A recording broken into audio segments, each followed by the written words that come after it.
সূচনা এটা না, সূচনা হয়েছে প্রায় 2-2.5 মাস আগে শহরের আরেকটি কেন্দ্রস্থল শিবগঞ্জে একজন প্রবাসী প্রায় 10 কোটি টাকা মূল্যের একটি সম্পদ, এবং সেটা আমাদের এই কমিশনার সাহেবের মাধ্যমে সেটা সূচনা হয়েছিল।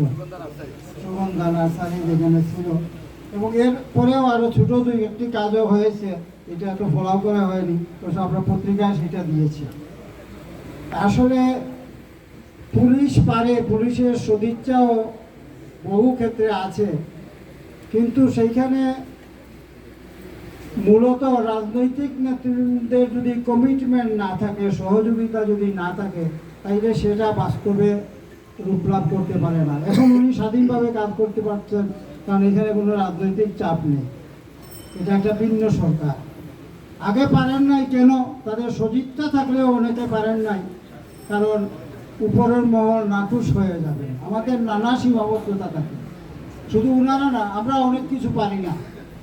আমরা একসময় আমরা যারা সাংবাদিকতা করি, আমাদেরকে সরকার বলে দিতে হতো না যে ওই নিউজ করবেন না, আমরা নিজেরা বুঝতাম এটা করলে আমার বিপদ আছে। সুতরাং এই যে একটি কথা যে আমার নিজেকে বিচার করতে হবে, আমার অবস্থান কী আছে, আমার কতটুকু আছে।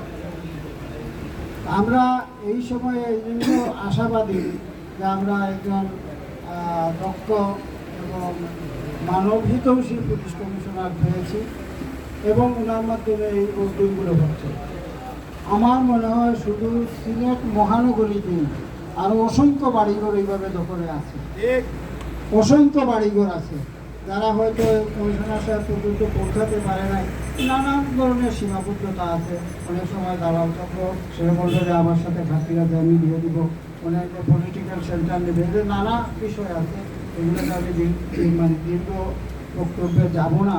কিন্তু আমরা মনে করি যে যখনই আমাদের রাজনৈতিক নেতৃবৃন্দ আজকে যেভাবে ওনারা এখানে কথা দিলেন, ওনারা যদি পুলিশকে সঠিকভাবে কাজ করার জন্য সহযোগিতা করেন, ওনারা যদি ভালো দিক নির্দেশনা দেন, ওনারা যদি পার্শ্ববর্তী এলাকায় সমাজে যারা বসবাস করি সকলকে যদি ওনারা সহযোগিতা নিয়ে কাজ শুরু করেন, তাহলে আমার বিশ্বাস বাংলাদেশে আসলে আমরা একটি নতুন বাংলাদেশ করতে পারবো।